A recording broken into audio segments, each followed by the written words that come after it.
All right, here is another rule for you to use when taking derivatives, and that is when two values are multiplied together. Say you have a function in which two of the portions are multiplied together, which could be seemingly functions in and of themselves. All right, so you say the function is f of x times g of x, right? And you want to take the derivative of that. Well, if y is f of x times g of x, then y prime will be f of x times g prime of x, meaning the derivative of this second portion, right? So the original times the derivative of the second portion plus the derivative of the first portion multiplied by the original of the second portion. Okay? So all you have to do, you have two values that are multiplied together. I'm just going to go ahead and label one f. I'm going to label the other one g, essentially, right? This is f of x, this is g of x. All right, so if I was to go ahead and take a derivative of this function, my y prime over here would be, what is f of x? Well, f of x is just simply the same as it was. It's x plus 1. And what is g prime here? Well, remember you just learned the power rule, so you can take this very quickly. G prime of x is going to be 2x plus 4. All right, so that's the first portion. This is f of x, and this is g prime of x here. All right, that's what that is. And then you're going to add that to, okay, well, what is f prime of x? In this case, what is the derivative of x plus 1? The derivative of x plus 1 is just 1, right? The derivative of x is 1, and the derivative of 1 is 0. All right, and then we have to multiply it by the original g of x. All right, and what is that? Well, that's just x squared plus 4x.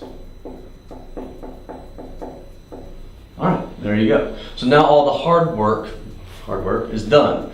You just go ahead and expand this, like you've done in algebra before, right? Binomial expansion, and then you add them together, like terms, and you're done. Easy enough, right? Good. Excellent. I'm not going to go ahead and do the binomial expansion because I know you know how to do that. So remember, FOIL it.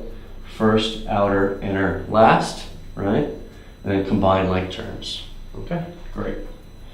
All right, so let's go on and take a look at the second example. Let's say that your function is x squared times x plus 5. Okay, well, I'm going to go ahead and label it real quick. This is f of x here. This is g of x here. All right, well, what is f of x? X is x squared, right? What is g prime? All right, what is the derivative of this? So that's just 1. I'm going to add it to f prime, which is going to be 2x, and then I'm going to multiply that by the original of the second portion, which is just x plus 5. Okay, great, excellent. So if I was to go ahead and do this really quickly, it would just be x squared plus 2x squared plus 10x. All right, and there are no there are like terms here, so this is going to be 3x squared plus 10x. All right, and that will be your final answer there. All right. So when you have two values that are multiplied together and you want to take the derivative of that function, you just go ahead and do it like so. You're going to do the first portion times the derivative of the second portion added to the derivative of the first portion times the original second portion. And that is the product rule. So that is the second tool in your arsenal for taking derivatives rather quickly. Now you'll probably use this in conjunction with other rules, like here you had to use the power rule when taking the derivative of g of x, right? If this is g of x, when you took the derivative of this, you had to use the power rule in order to do that. So you can see that you're using the product and the power rule simultaneously. All right, I hope that helps, and you'll get another rule next time.